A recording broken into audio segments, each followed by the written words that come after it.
Avaaz, an online activist organisation, has reported more than 500 suspect groups and Facebook pages operating across 6 countries, including France, Germany and Italy. Joining me now from Avaaz is Christoph Schott. Hello, thank you very much indeed for your time. So as I mentioned, your organisation reporting more than 500 suspect groups and Facebook pages.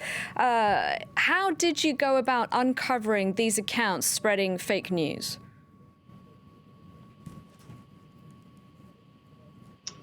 So let me just start with saying what we found was really concerning. We basically started looking for what is the fake news, the disinformation that spreads the furthest, and who's behind that, right? Like, is it just individuals, or are there any groups or even networks that systematically spread both false news, but also use things like fake accounts, inauthentic accounts, coordination to make the content they spread appeal to many, many millions of voters. And in each single country that we looked, we found evidence that there are in some countries, massive networks. And just the stuff that Facebook has already taken down reached 500 million views in the last 3 months.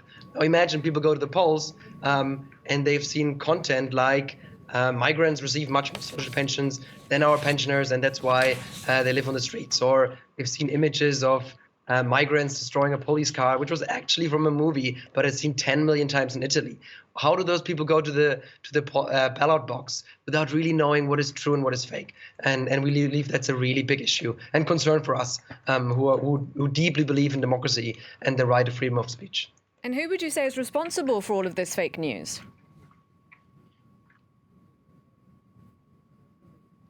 So what we've seen, so we started with verifiably false information, but each time we went deeper and went down the rabbit hole, we went more and more towards the far right. In the UK, it was more of the, I'd say, pro-Brexit groups, often including white nationalist type of groups that coordinate with each other, use fake accounts to spread the message even further. And I think in the UK alone, over 100 pieces of content were taken down, mainly for violations of hate speech and really horrifying things that we don't believe should play a role in when people make decisions about who to vote for and what to believe in.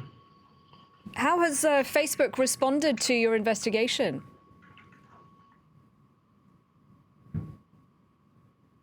So once we have delivered our evidence to Facebook, they have, we believe, actually worked on it and made the conclusions, and they're still investigating. And what they've taken down is already like bigger than anything we could have imagined being out there. But what we see, the problem is they should have found all these things. Like what we have found is violating their terms of use. We have about 30 people. Some of them you can see behind me in our election war room. They have about 30,000 people, and they should do this work. And they should also go back to all these people who have been lied to and show them corrections of all the fake news that they've seen. All right, I'm afraid we'll have to leave it there. But thank you very much indeed for your time. Christoph Schott from Avaaz. Thank you.